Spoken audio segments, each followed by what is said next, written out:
જય શ્રીમન નારાયણ. રામાનુજદાસ શ્રીમાન ગટ્ટુ વેણુગોપાલ સ્વામી દ્વારા વર્ણન કરેલ શ્રીમદ ભગવદ્ ગીતાનું ગુજરાતી ભાષાંતર હું આપને કહી રહી છું. અધ્યાય 17 શ્રદ્ધા ત્રય વિભાગ યોગ. શ્લોક 7. આહારસ્ત્વપી સર્વસ્ય ત્રિવિધો ભવતિ પ્રિયઃ યજ્ઞસ્તપઃ તથા દાનમ તેષાં ભેદમ ઇમં શૃણુ. ઓમ. ગીતાચાર્ય શ્રી કૃષ્ણ પરમાત્મા અર્જુન સાથે આપણને બધાને શ્રદ્ધા ત્રય વિભાગ યોગ શીખવી રહ્યા છે. પરમાત્મા કહે છે, અર્જુન, મનુષ્ય જે ભોજન જમે છે તે ભોજનને તે તેના 3 પ્રકારના સ્વભાવ સાત્વિક, રાજસિક અને તામસિકના આધારે પસંદ કરે છે. સાથે જ યજ્ઞ, તપ અને દાન તેમની પ્રવૃત્તિ અનુસાર 3 પ્રકારના છે. હું તને તે 3 પ્રકારના અન્ન, તપ અને દાન વિશે જણાવું છું, તે સાંભળ. આ પ્રમાણે શ્રી કૃષ્ણ પરમાત્મા 3 પ્રકારના આહાર વિશે જણાવવા જઈ રહ્યા છે. મનુષ્યમાં સત્વગુણ, રજોગુણ અને તમોગુણના અંતર પ્રમાણે તે જે યજ્ઞો, તપ અને દાન કરે છે તે પણ 3 પ્રકારના હોય છે.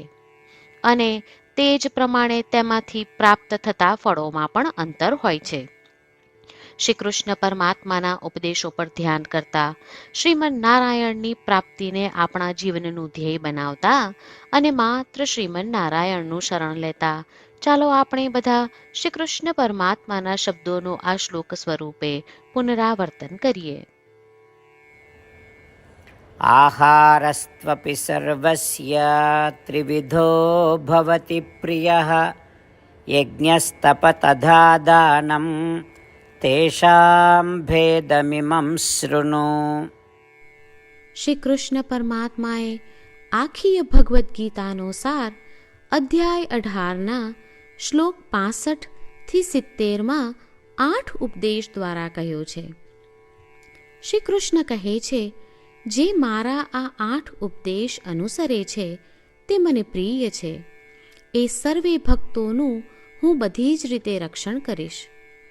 શ્રી કૃષ્ણ પરમાત્મા પાસેથી આખી ભગવદ્ ગીતા સાંભળ્યા પછી અર્જુન કહે છે, કરીશ્યે વચનમ તવ.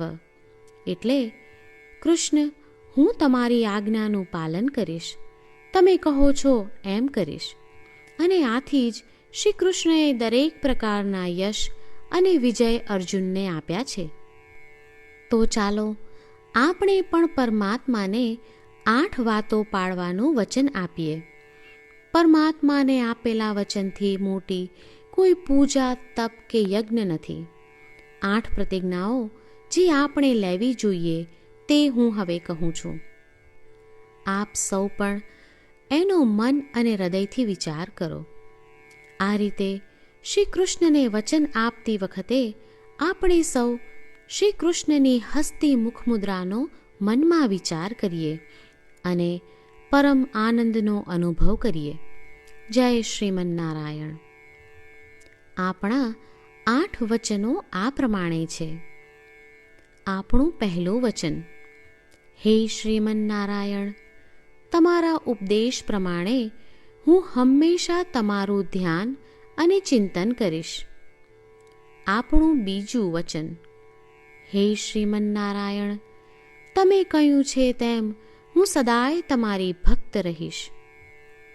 આપણું ત્રીજું વચન, હે શ્રીમન નારાયણ, હું મારા કર્મો તમને સંતોષ થાય તેમ અને તમારી સેવા માટે કરીશ. આપણું ચોથું વચન, હે શ્રીમન નારાયણ, તમે અનુસરવા કહ્યું છે તેમ મને પૂર્ણ શ્રદ્ધા છે કે હું તમારી છું. હું સદાય મારા હાથ જોડી તમને નમસ્કાર કરીશ, તમારી ભક્તિ કરીશ. આપણું 5મું વચન. હે શ્રીમન્નારાયણ, હું તમારા શબ્દો યાદ કરું છું. મામેકમ શરણમ વ્રજ. તમે તમારી શરણમાં આવવા કહ્યું છે. શ્રીમન્નારાયણ, હું માત્ર તમારા જ શરણમાં છું. આપણું 6થું વચન. હે શ્રીમન્નારાયણ, આપે કહ્યું છે મા શુચ. તમે અમને આશ્વાસન આપી શોક ન કરવા માટે કહ્યું છે, તો હું દુઃખી નહીં થાઉં, શોક નહીં કરું.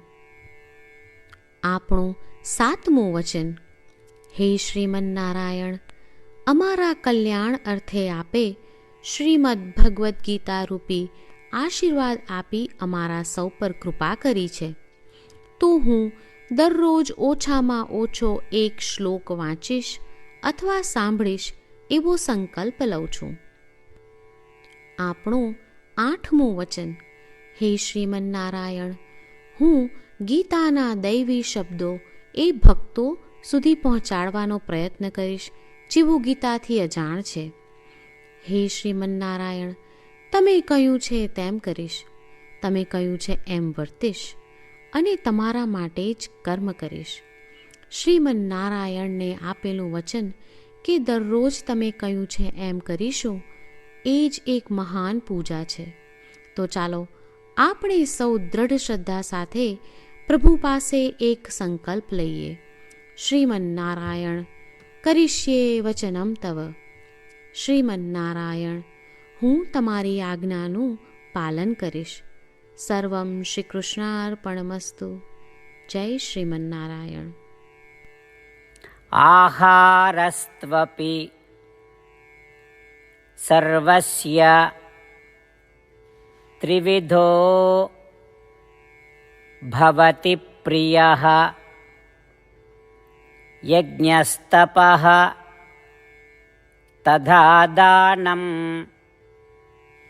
તેષાં ભેદમ ઇમં શૃણુ. ઓમ. આહારસ્ત્વપી સર્વસ્ય ત્રિવિધો ભવતિ પ્રિયઃ યજ્ઞસ્તપ તથા દાનમ તેષાં ભેદમિમં શૃણુ.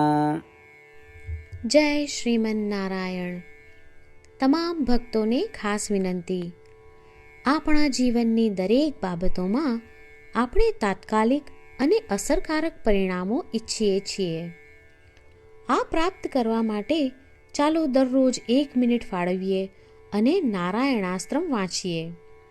નારાયણાસ્ત્રમ મેળવવા માટે તેની વેબસાઇટ જે www.narayanaastram.org છે તેના પર જાઓ અને રજિસ્ટ્રેશનમાં તમારું નામ અને ઈમેલ આપો.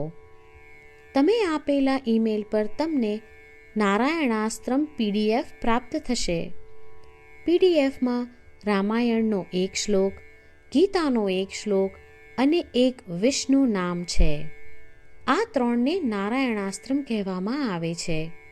દરેક વ્યક્તિને આ શ્લોકોનું અલગ અલગ સંયોજન પ્રાપ્ત થાય છે. જ્યારે દરેક વ્યક્તિ 24,000 ભક્તો સાથે તેમના નારાયણાસ્ત્રમને દરરોજ વાંચે છે અથવા સાંભળે છે, ત્યારે સમગ્ર રામાયણનું 1 વાર પારાયણ, શ્રીમદ્ ભગવદ્ ગીતાનું 33 વાર પારાયણ અને વિષ્ણુ સહસ્ત્ર નામનું 24 વાર પારાયણ રોજ પૂર્ણ થાય છે. આ એક અદ્ભુત અને અસાધારણ પરિણામ છે. તેથી તમે અને તમારા પરિવારના સભ્યો તરત જ વેબસાઇટ પર જાઓ અને તમારું નારાયણાસ્ત્રમ મેળવો. જય શ્રીમન્નારાયણ.